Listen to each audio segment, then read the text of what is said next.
One. Hi everybody, I'm Harlan Hutchison, and it's a pleasure to be able to get with the head basketball coach at Missouri State University West Plains, Jared Fay, today for a little bit of conversation and as much to let you know a little bit about him and about a little bit more about the Grizzly Basketball program, because so much has changed here since this past season, and we're already 5 games in and getting ready for another tournament as we record this coming weekend in Park Hills, Missouri. Jared Fay comes here from out west, and it's been an interesting start here. He comes to Missouri State University West Plains, except now tell me if I'm right about this. You accepted the job without ever coming here. That's correct. Yeah, worked here for an entire month before actually being in this town. So it's a kind of a unique situation. Let's go back a little bit further.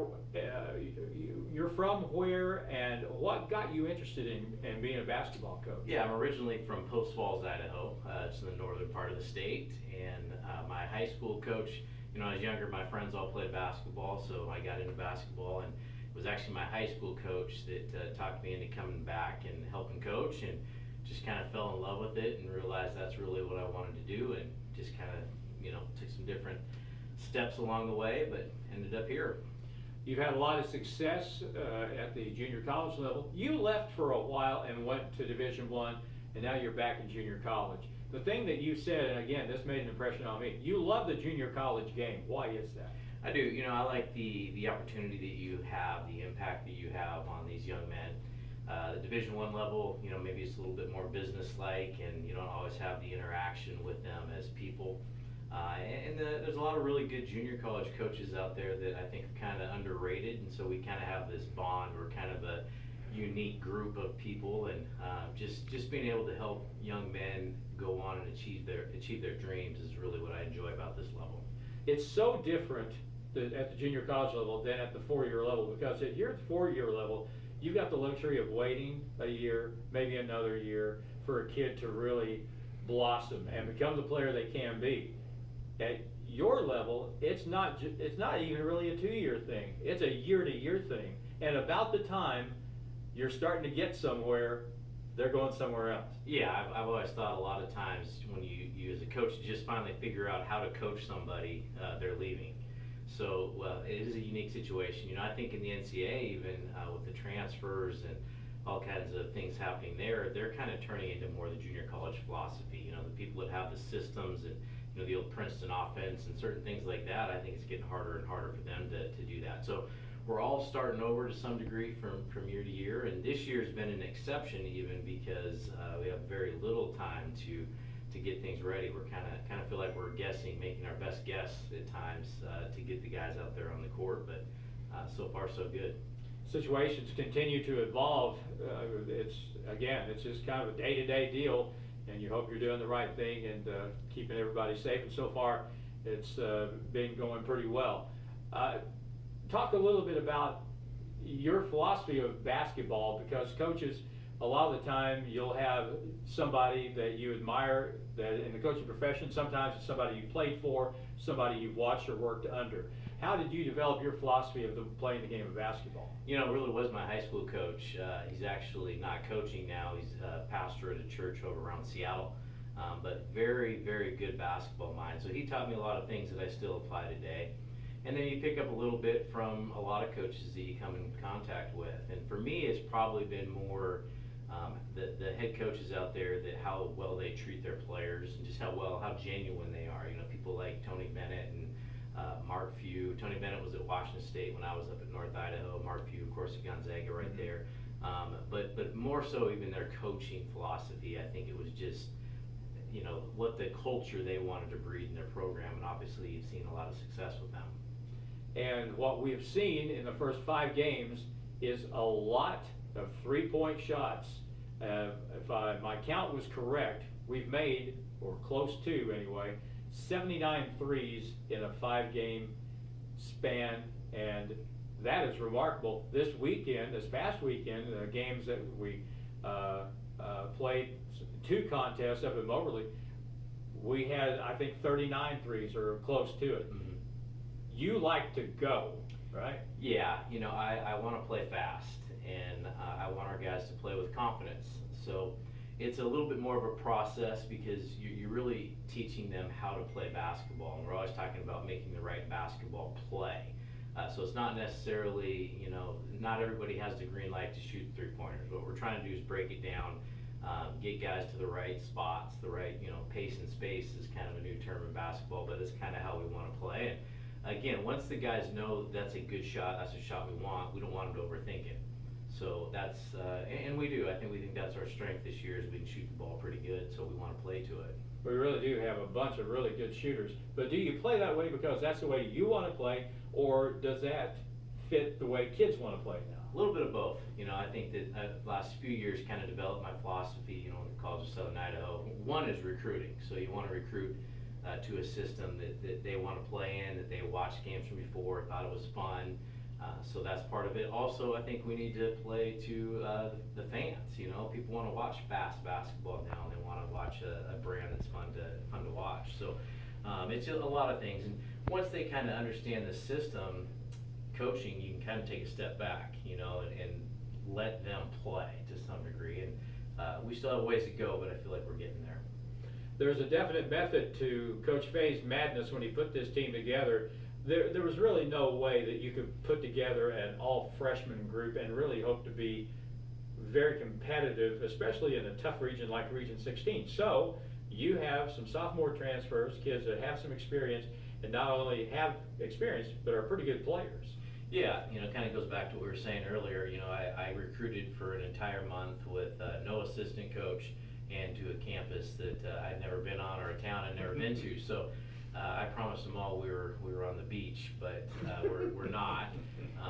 But it's a lot of just contacts and a lot of people that I had to trust as far as how we were doing recruiting. And again, figured if nothing else, I think we got a group that can shoot the ball well, and we'll try to figure out all the other stuff as we go. Just like you hadn't seen West Plains, you've probably seen a video of the kids prior, but have they been what you hoped they would be? Yeah, they have. We try really hard to recruit high character guys, and they've been a great group to work with.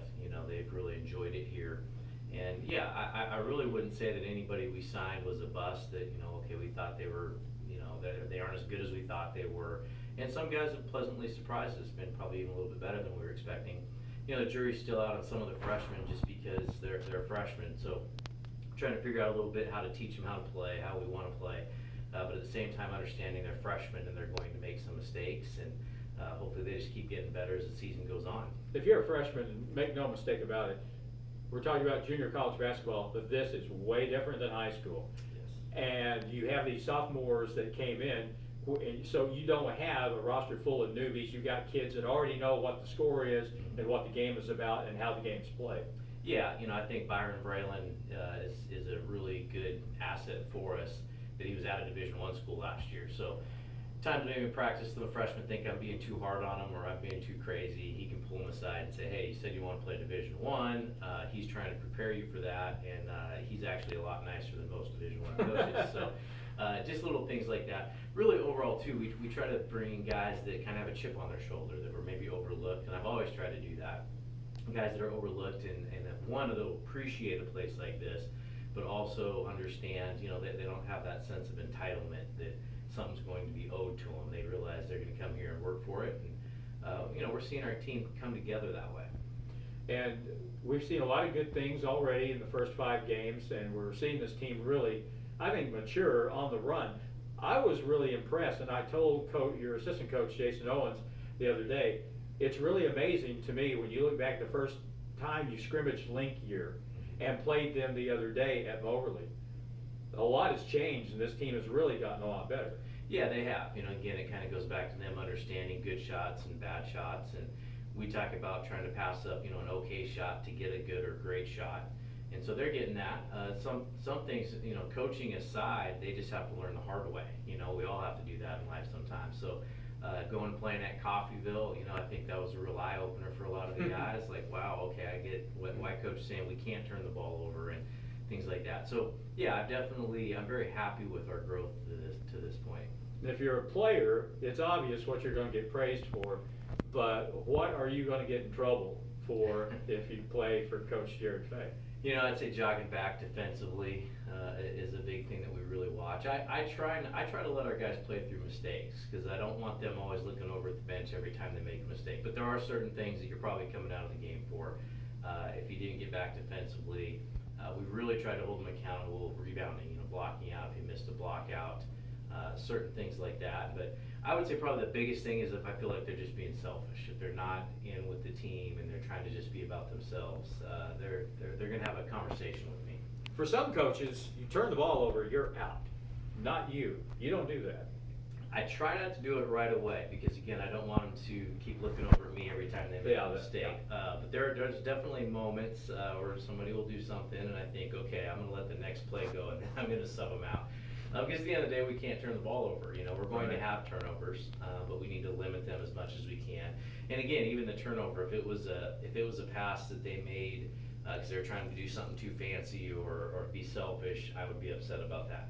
If it was just trying to get their teammate involved and they were trying to get them the ball, probably give them a little bit more grace there. So we for years talked about Region 16, how tough a region it is. You're not anymore, at least not a neutral bystander. You're in the middle of it, but from the outside looking in and now being in it, how would you rate Region 16 as far as good basketball in junior college? Oh, I think it's really good. Where I was at the College of Southern Idaho, the Scenic West Athletic Conference, you got Salt Lake and Snow, and you got a lot of really good teams. So I think the conferences are pretty similar. But this year, I think in particular, Mineral Area went to John A. Logan, the #1 ranked team in the country, and beat them, by 15. And Three Rivers lost to them in double overtime. So there's no, we're getting ready here where there's no easy games on the schedule. I think every night is going to be a battle. I think we're gonna see a lot of overtime games, one possession games, and that's what we have to prepare for. And those games are going to get tougher as the year goes by, as the opponents get tougher too. And we alluded to this at the outset. When people come to watch the Grizzlies play, it's not just a matter of playing basketball anymore. People want to be entertained, and there is no debate.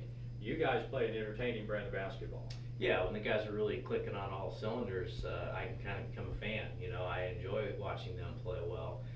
So we definitely still have some work to do, but I think we're on the right track.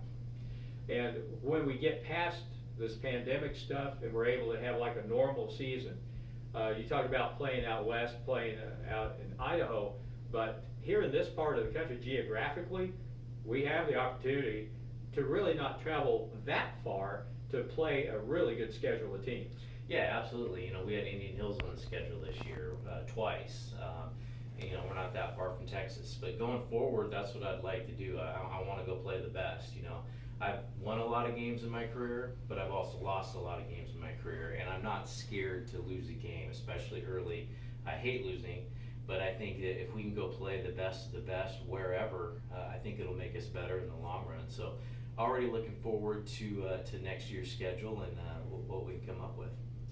So as we wrap this up, we've got, again, a lot of basketball still to play, a really compact season, and we'll be back home again. I'm trying to think off the top of my head, February 10th, yeah. And that'll be Mineral Area. It will be, yep. And that will be good. It'll be a battle, no question. They're a very good team. This college, this program has been to the national tournament one time in its history. It was #1 for 6 weeks that particular year.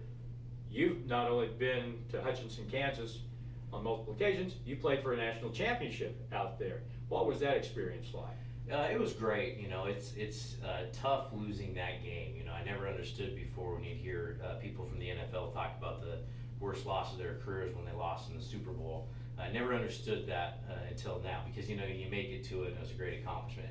But looking back at that year, it was a great run. It was a fun year. That week at Hutch was amazing. And so at the same time, it's kind of left a burn with me a little bit that I want to win a national championship. And I really think that this is the place that we can do that at some point. And that's really hard to do, obviously. But I do think this is a place that has everything you need to win a national championship.